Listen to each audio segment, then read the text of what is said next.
I said, you know, I just got to get out of here. This was intuition. So, and Sully had written me a letter. Bishop Sullivan of Richmond, Bill Pitthead, the chancellor, his spokesperson, said, the Iron Curtain is coming down. In other words, once the diocese is split, you usually got to stay where you are unless the bishop lets you go. Incarnation. Well, I knew because of that meeting of Monsignors and my reputation, there wouldn't be much trouble for me to get out. And that's one of the few times in life where I was really on the mark. I went to see him a couple of weeks after the diocese was split in August, sometime August 1974, on the new Chancery building in Glebe Road in Arlington. And I walked in, we shook hands, he sat down, I sat down. I said, Bishop, now I'd like to go back to Richmond. He said, you may, thank you. And he stood up. That interview did not take 1 minute. So it was a dead giveaway. They were so happy to get rid of me, as I was unhappy because of my love of Good Shepherd to have to leave them. I didn't care about the new bishop, who turned out to be, eventually he was demoted to Allentown anyway. So then I told Bishop Sullivan, I want to go to a poor parish, or I'd like to go to a black parish, because no diocesan priest works in a black parish. They always consider them colored people, they're missionary people, you know, they're not quite up to par, and so we have religious who take care of them. So if you look, before I went to St. Mary's, every parish in Richmond diocese, which had a progressive bishop, but you know, things get institutionalized. Either the Oblates of Mary Immaculate, or the Redemptorists, or the Josephites ran all of the African American parishes, which are called colored in those days, sometimes even by the pastor. I don't know how the black people took it. Anyway, and he knew St. Mary's was experiencing white flight. They had a good Josephite pastor, but people were falling away in droves. I didn't know much about it.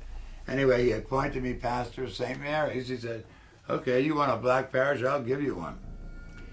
And, well, he did.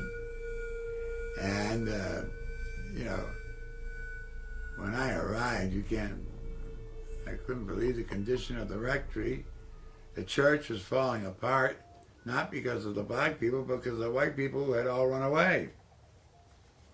And in the beginning, it was very, very difficult, because my main mission was to get the people to being black-eyed. They vision themselves as colored Catholics, whatever the hell that is. So I'm a white person trying to re-black-eyes black people. That was not easy. You know, you want to be liked by the people, but they weren't too happy with me.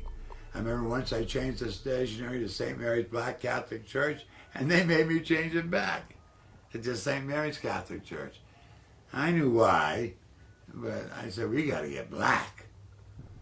And I had several speakers come in, national speakers, and naturally the people were honest, and they got back to being the black cells the way they should have been.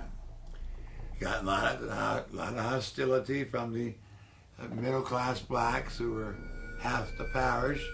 I remember one Sunday I was teed off about something, and I said, at the 12 o'clock Mass, which was the pipe organ Mass, not the gospel choir Mass, that was at 9, and Minnie Thomas and I are the ones who founded that choir.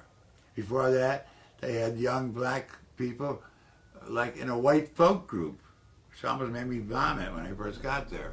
But anyway, we got to the gospel choir Mass, and after a while I found a wonderful, creative choir master, an organist, so he was fabulous, but he died of AIDS at 33.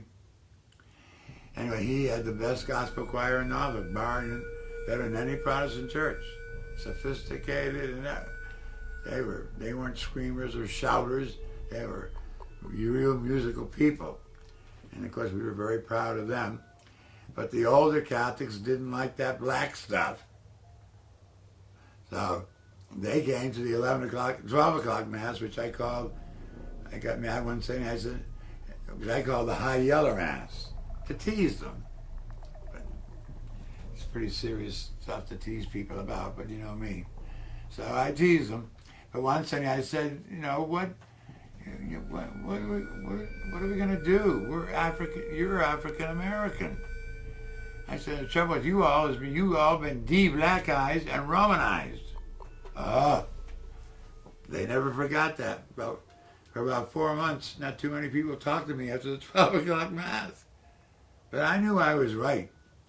And I was backed by people like George Jones and Minnie Thomas and some of the other people. Many who have, not them, but other people, there were about 400 or 500 who would come back to the church.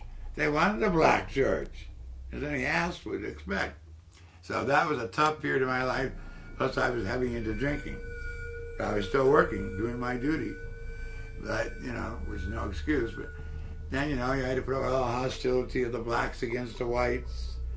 And then all the people who had been forgotten and who were outside the main economic stream, who lived in all the 12 housing projects around St. Mary's.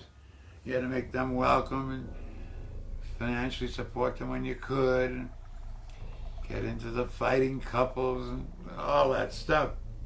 So, but of course, once you fall in love with black people, you can never get over it. That was the best 11 years of my life, drunk or sober, because I had the vision. And somehow a guy or somebody gave me the guts to carry it out, even when my own people, or my own people as far as being Catholic, were against me.